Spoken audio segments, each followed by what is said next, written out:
Mijn droom is dat we hier het eten uit de tuin wij kunnen halen. Abrikozen, mango. Komkommerkruid. Ik wil een speeltuin hier. Het is een mooie loungebank waar de mensen heerlijk kunnen zitten en genieten van het uitzicht. Zelfgemaakte boksauto. Voetbalveld. Dat het hier heel mooi wordt. Het begint absoluut een paradijs te zijn. Elke dag groeit er weer een stukje tuin bij. En dan kunnen we daar weer inzaaien en dan gaat dat weer groeien. En dan gaan we weer met het volgende stukje bezig.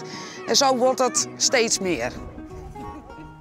Wat gebeurt hier al jaar? Nou, we waren bezig en toen dachten we willen zon. Dus dan hebben we ons eigen zonnetje aangelegd. En die begint nu heel mooi te komen. Nou, en het werkt het wel, hè? Want het zin is kind. Ja, daarom. Hij trekt het automatisch aan. Daar is het zonnetje. Hajo wat groene vingers. Nou, op dit moment. Meer bruin, hè? Ja, nee, maar ik vind het wel heel leuk, alles wat green is. Ja. Dit is het insectenhotel in Wording. En we hebben dan pallets.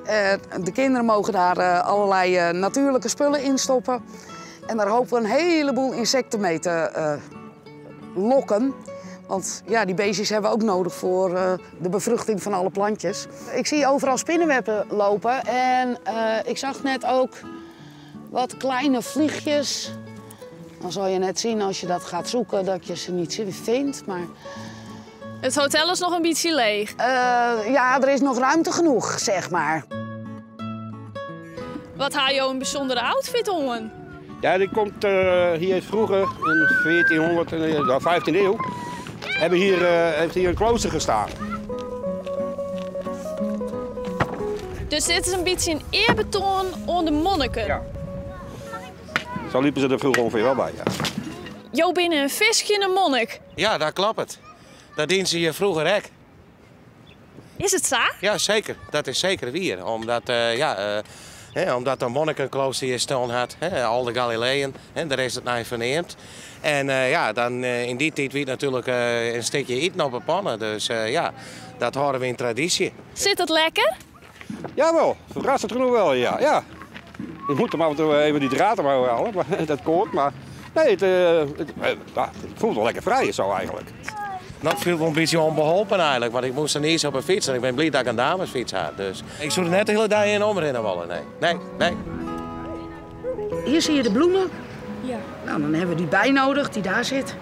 Die En maken appels. die gaat het bevruchten en dan krijgen we appels over een paar maanden. Lekker. We zijn er. Een echte tuin is nooit af, want er blijft altijd ruimte voor verbetering. En dan weer een ander plantje proberen en dan dat weer uitproberen. Dus het is eigenlijk nooit af. En dat hoeft ook niet. We willen vooral dat mensen gewoon hier langs kunnen lopen en lekker kunnen plukken. En dat ze een verse groente op tafel hebben staan. Altijd straks kleren is, hè? Wat doe je dan als eerste? Genieten. Hangmatje neerzetten. En heerlijk kijken hoe alles groeit en bloeit.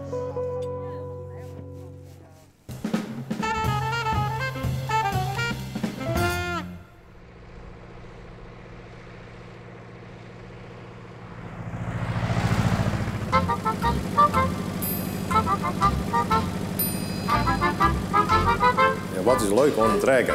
Ja, je zit er boeten, je zit plat bij de grond. Als je zo'n andere trekker in, dan rieden je de gas onder je beweging zien, als het ware.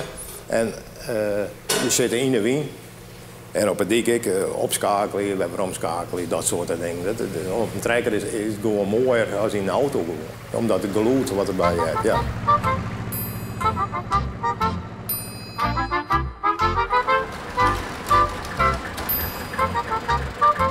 Ik ben altijd alleenwerker geweest. En sinds kwart ben ik uit het Leemderwaai. Maar mijn broers, werd ik maar samenwerken, die zet het nou via de trooi in Heeg.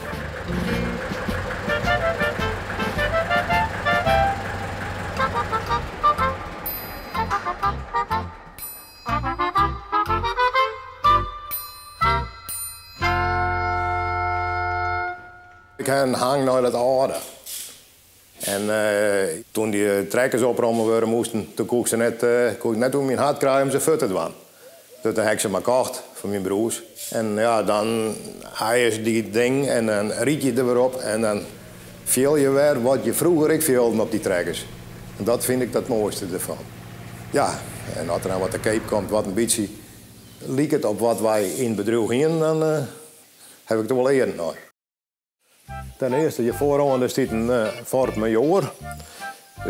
Die is van 1960. En daarachter daar staat een Guldner. Die komt ik uit het bedrijf. Ja, hier staat nog een trekker die komt ik uit het bedrijf. Die is van 1964. Hier ben we maar dwanden, dus ben we maar aan het restaureren. Dit is een Guldner G60, dat was dat het een 400 pk trekker was. En dan hebben we hier nog een Allgaier Porsche uit 1954. En dan zit hier nog een.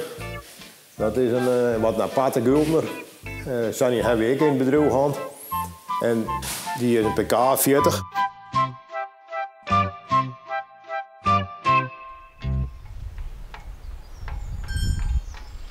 Helemaal leuk met Noord, het motorke. Want dan wordt een beetje droebelen. Als je hem ver weer straks dan moet net in een groot oliebad elke keer weer. Nee, maar ik ben naar sessies bestellen, die kostjes en wil ik net zo vol mee. Te jaren hebben wij samen, Sjouk en ik. Ze zijn net van mij alleen nog, hè. Maar Sjouk en ik maar behept, dat virus, samen te zeggen. En ja, dan is het wel leuk dat je dat te jaren maar je zo aan het waan kennen. Je bent te jaren ben je bezig, want dat je altijd alleen erin hakt binnen, dat is ik net zo vol om. En, je kan elkaar wat assisteren, je leren van elkaar. Ja, dat is wel mooi. En dat is wel goed vinden met hem heid. Ja, ik was wel niet enig, maar dat is dan altijd weer gauw klaar. En gaat dat ook met trekkers? Ja, dan vaak wel. Hoe ze het dan ompakken die en hij zou het samen, ik wil het soms samen. Dat is dan wel, kijk even, ja, dat komt altijd wel uit. We vinden altijd wel tussen mooi. Ja, eigenlijk hier een beetje een soort van trekkermuseum, of net? Jawel, ja, ze kent het wel zeggen, ja. Ja. Ik vind het wel mooi. En ja, een beetje er zijn anderen heen op rijden, dat is het mooiste.